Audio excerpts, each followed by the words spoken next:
શ્રી ગણેશાય નમઃ। મિત્રો, આપ જોઈ રહ્યા છો યુટ્યુબ આપની ચેનલ સ્પિરિચ્યુઅલ કરણમાં તમારું સ્વાગત છે। મિત્રો, આજે આપણે આ વિડીયોમાં સાંભળીશું તારીખ 16 ઓગસ્ટ 2024 શ્રાવણ માસમાં શુદ્ધ પક્ષની પુત્રદા કે પવિત્ર એકાદશી વ્રત કથા। જો આપને આ વિડીયો પસંદ આવે તો લાઈક કરજો, શેર કરજો અને આપ પહેલી વાર આ ચેનલ જોઈ રહ્યા છો તો સબસ્ક્રાઇબ કરજો, જેથી આવનાર નવા વિડીયોની માહિતી આપને તુરંત મળી શકે। ધન્યવાદ।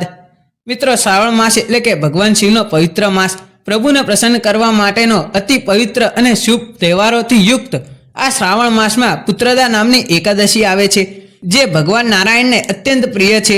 એકાદશીનું વ્રત કરવાથી તથા એકાદશીના દિવસે ભગવાન નારાયણનું પૂજન કરવાથી કહેવાય છે કે પ્રભુ અત્યંત પ્રસન્ન થાય છે અને અંત સમયે વૈકુંઠ ધામની પ્રાપ્તિ થાય છે।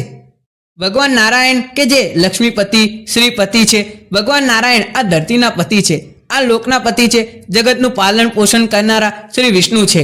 અને આ ચાતુર્માસ ભગવાન જ્યારે શ્રી નારાયણ યોગ નિદ્રામાં તપ કરે છે ત્યારે ભગવાન ભોળાનાથ આ ચતુર્માસના સ્વામી ગણાય છે, કારણ કે ભગવાન શિવ પરમ વૈષ્ણવ છે, ભગવાન રામના પરમ ભક્ત છે। આ શ્રાવણ માસમાં જે પુત્રદા એકાદશી આવે છે તેનું નામ સાર્થક એ પ્રમાણે થાય છે કે પુત્રદા એટલે કે સંતાન પ્રાપ્તિ માટેની એકાદશી। દાંપત્ય જીવન દરમિયાન સંતાન પ્રાપ્તિમાં કોઈ બાધા આવતી હોય અથવા તો સંતાન ઈચ્છુક માતા પિતાને સુયોગ્ય સંતાનની પ્રાપ્તિ કરવી હોય, બાલકૃષ્ણ જેવા સંતાન પ્રાપ્ત કરવા હોય અથવા તો સુયોગ્ય કન્યા પ્રાપ્ત કરવી હોય, પુત્રી પ્રાપ્ત કરવી હોય, મતલબ કે સંતાનની પ્રાપ્તિ અર્થે આ એકાદશીનું વ્રત ઉત્તમ ફળ આપનારું છે। એટલા માટે આ એકાદશીનું નામ પુત્રદા એકાદશી કહેવાય છે। આ એકાદશીની પૂજન વિધિ આ પ્રમાણે છે। સવારે બ્રહ્મ મુહૂર્તમાં ઉઠીને નિત્યકર્મથી મુક્ત થઈ સ્નાન કરી સ્વચ્છ વસ્ત્રો પહેરવા, પછી આપણા ઘરના મંદિરમાં ભગવાન નારાયણના ફોટો કે મૂર્તિ હોય તેની સાફ સફાઈ કરવી, પછી ભગવાનનું પૂજન કરવું જોઈએ, માખણ મિશ્રીનો ભોગ લગાડવો જોઈએ, પછી ભગવાનને પ્રાર્થના કરવી કે હું જે રીતે આ એકાદશીનું વ્રત કરું આપ મારી સેવાનો સ્વીકાર અવશ્ય કરજો। આવી રીતે પ્રાર્થના કરવી। તો મિત્રો, આપણે સાંભળીએ પુત્રદા એકાદશીનો મહિમા। હવે આપણે સાંભળીએ આ પુત્રદા એકાદશીની વ્રત કથા। બોલો ભગવાન શ્રી નારાયણની જય। હે શ્રી કૃષ્ણ, યુધિષ્ઠિરે બે હાથ જોડીને ભગવાનને કહ્યું, હવે મને શ્રાવણ માસના શુદ્ધ પક્ષમાં આવતી 11નું નામ શું છે અને તેનું મહાત્મ્ય અને પુણ્ય ફળ કહો। યુધિષ્ઠિરના પ્રશ્નથી ભગવાન પ્રસન્ન થયા અને કહેવા લાગ્યા, હે ધર્મરાજ, સાંભળો, શ્રાવણ માસના શુદ્ધ પક્ષમાં આવતી 11નું નામ પુત્રદા એકાદશી છે અને આ એકાદશીનું વ્રત ઉપવાસ કરનારે સંતાન પ્રાપ્તિ થાય છે અને તે 11નું મહાત્મ્ય કહું છું તે સાંભળો। અમુક કાળ પહેલા માહિષ્મતી નગરમાં મહાજીત નામનો રાજા રહેતો હતો। રાજા ઘણો નીતિવાન અને પુણ્યશાળી હતો।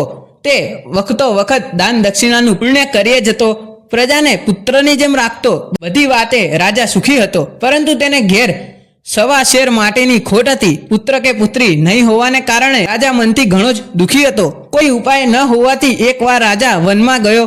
એક વિચારીને કે વનમાં તપ કરવા અને નિવાસ કરતા ઘણા જ ઋષિ મુનિઓ છે અને તેમાંથી કોઈ એકની મારા ઉપર કૃપા થાય તો પુત્ર પ્રાપ્તિ માટેના યોગ ઊભા થાય, આશીર્વાદ મળે। આમ વનમાં આગળ વધતા ડોમસ ઋષિનો આશ્રમ આવ્યો છે। રાજા તથા તેના પ્રધાન અને પ્રજા મહાજન સાથે રાજા આશ્રમમાં ઋષિના દર્શનીય હાથ જોડી નમન કરી ઋષિ પાસે સૌ બેઠા। ડોમસ ઋષિએ બધાને આશીષ આપ્યા અને પછી અહીં સુધી આવવાનું કારણ પૂછ્યું। રાજાના પ્રધાનજીએ લોમસ ઋષિને કહ્યું, બાપજી, અમારા રાજ્યમાં રાજા તેમજ પ્રજાને બધી વાતની સુખ શાંતિ છે, પરંતુ એક જ વાતનું દુઃખ છે, રાજાનો વારિસ નથી, માટે આપ કૃપા કરીને કોઈ ઉપાય બતાવો તેવી આશા સાથે આપની પાસે આવ્યા છીએ। રાજા પ્રધાનની વાત સાંભળીને મુનિએ પોતાની યોગ સાધનાથી તપના બળે ધ્યાન કર્યું અને પછી બોલ્યા, પ્રધાનજી, પૂર્વ જન્મમાં તમારો રાજા એક લોભી અને લંપટ ક્રૂર વાણિયો હતો। તે વેપાર અર્થે એક ગામથી બીજા ગામે જતો હતો। એકવાર જેઠ માસમાં વદ 11ને દિવસે તે એક ગામના પાદરે તેને તરસ લાગવાથી પાણી પીવા લાગ્યો। તે સમયે જ એક ગાય પોતાના બે વાછરડા સાથે તે જ સ્થળે પાણી પીવા આવી હતી, પરંતુ તે વાણિયાએ ગાય અને વાછરડાને દૂર હડસેલીને પાણી પીધું। આથી પેલી ગાયનું મન દુભાયું અને તેની આંતરડી કળગળી ઉઠી। તેથી તે ગાયના નિશાસા લાગ્યા અને તે પાપથી તમારો રાજા પુત્ર વગરનો થયો છે, પરંતુ તેના બીજા પુણ્યના પ્રભાવે કરીને તે આ જન્મમાં રાજા થયો છે. પ્રધાને ઋષિની વાત સાંભળીને બે હાથ જોડી નમ્રતાપૂર્વક કહ્યું, બાપજી, એ અજાણ્યપણે કરેલા પાપનું કોઈ તો નિવારણ હશે જ ને, અને તે નિવારણ કઈ રીતે થાય તે કૃપા કરીને કહો. પ્રધાનની નમ્રતાપૂર્વકની વિવેકી વાતથી ઋષિ ખુશ થયા. તેમણે પ્રધાનજીને કહ્યું, નિવારણ છે.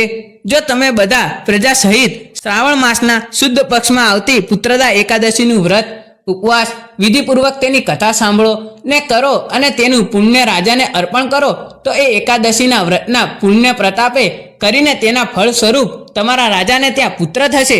મુનિની વાત સાંભળીને પ્રધાન અને પ્રજા સર્વ આનંદમાં આવી ગયા અને મુનિને બે હાથ જોડી પ્રણામ કરીને આશીર્વાદ લઈ બધા નગરમાં આવ્યા. પછી તો શ્રાવણ માસની શુદ્ધ 11 આવી. રાજા પ્રજા સહિત બધાએ ભક્તિ ભાવથી આ પુત્રદા એકાદશીનું વ્રત ઉપવાસ વિધિપૂર્વક કર્યા છે. અને પછી સર્વે ભગવાન નારાયણને પ્રાર્થના કરી કે એ એકાદશીના વ્રત ઉપવાસનું પુણ્યફળ પોતાના રાજાને અર્પણ કર્યું. પુણ્યફળના પ્રતાપે રાણી સગર્ભા થઈ. પૂરા દિવસે તેણે પુત્રને જન્મ આપ્યો. નગરમાં બધે જ આનંદ મંગળ વર્તાઈ રહ્યો. માટે જે કોઈ નર નારી શ્રદ્ધાપૂર્વક ભક્તિભાવથી શ્રાવણ માસમાં શુદ્ધ પક્ષમાં આવતી આ પુત્રદા એકાદશીનું વ્રત ઉપવાસ કરીને તેનું મહાત્મય કથા શ્રવણ કરશે, તે બધા પાપોથી મુક્તિ પામીને અંતે સ્વર્ગલોકમાં જશે. બોલો જય શ્રી કૃષ્ણ. તો મિત્રો, મને આશા છે કે તમને આ વિડીયો જરૂરથી ગમ્યો હશે. જો આપને આ વિડીયો ગમ્યો હોય તો લાઈક કરજો, તમારા ભાઈ બંધુ પરિવાર સાથે શેર કરજો અને મારી ચેનલ સ્પિરિચ્યુઅલ કરણને સબસ્ક્રાઈબ જરૂરથી કરજો અને કોમેન્ટમાં જય શ્રી કૃષ્ણ જરૂરથી લખજો.